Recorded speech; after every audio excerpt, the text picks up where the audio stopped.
अब मैं external security की मैं यहां पर चर्चा करना चाहूंगा कि देश को बाह्य सुरक्षा का किस प्रकार से संकट झेलना पड़ रहा है।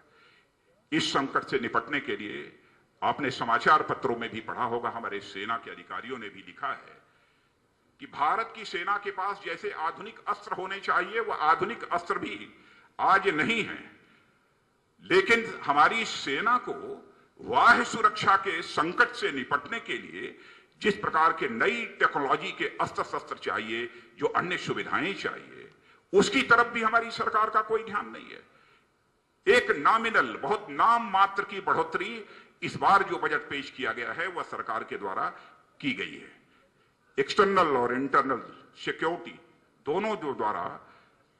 दोनों को ध्यान में रखकर यदि हम देखें तो बहनों भाइयों, हम देखेंगे कि विश्व का इस समय सबसे सेंसिटिव कंट्री यदि कोई बना हुआ है तो हमारा देश, यह भारत बना हुआ है।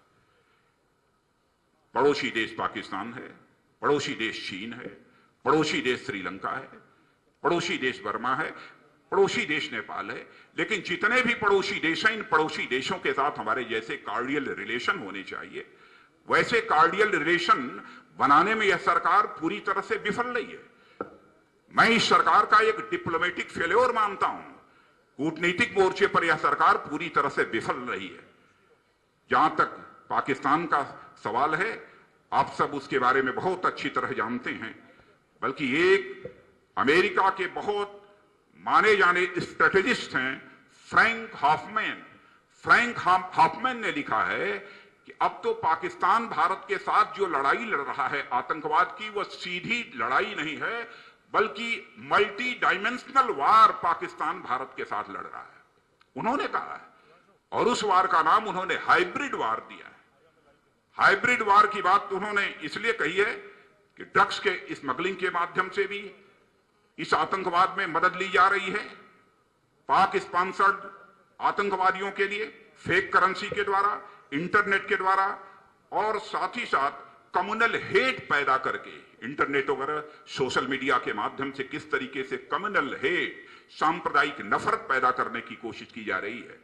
इन सब सारी चीजों की चर्चा की है।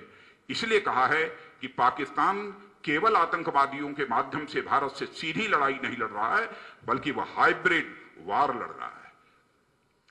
लेकिन इस संकट से देश को निजात दिलाने के लिए सरकार के पास जो स्ट्रांग विल पावर चाहिए, वह बहनों भाइयों, वह विल पावर इस सरकार के पास नहीं है।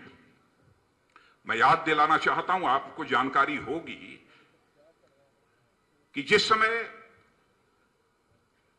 अमेरिका पर आतंकवादी हमला हुआ था, उस समय अमेरिका के राष्ट्रपति मिस्टर ओबामा ने कहा था, we will search you and finish you.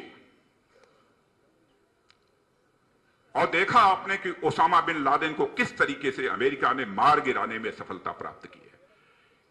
यदि इजराइल पर आतंकी हमले होते हैं तो वहां का प्रधानमंत्री कहता है कि we will hunt you down, we will annihilate you.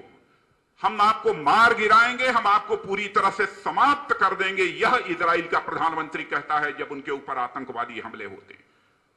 और हमारे ऊपर यदि हमले होते हैं तो हम क्या कहते हैं कि we will not play cricket, हम क्रिकेट नहीं खेलेंगे। और हम कहते हैं कि अब की तो मारा, लेकिन यदि अब की मारोगे तो फिर हम देख लेंगे। अजीबोगरीब हालत हमारे देश की हो गई है। कैसे इस सुरक्षा के संकट से हम देश को निजात दिला सकते हैं? कांग्रेस नेतृत्व की यूपीए सरकार के रहते बहनों भाइयों, यह किसी भी सूरत में संभव नहीं है। चाइना, पाक और चाइना के बीच ऑल वेदर फ्रेंडशिप बढ़ रही है, हम सभी अच्छी तरह जानते हैं। पाक के ग्वादर डीप नेवल बेस की ऑपरेशनल राइट भी चाइना को पाकिस्तान ने अभी देने का जो है फैसला किया है। पाक चाइना के बीच एक काराकोरम नेशनल हाईवे बना है, जिसके माध्यम से 11,000 सैनिकों को पाक ऑक्युपाइड कश्मीर में पहुंचाने का काम किया है चाइना ने।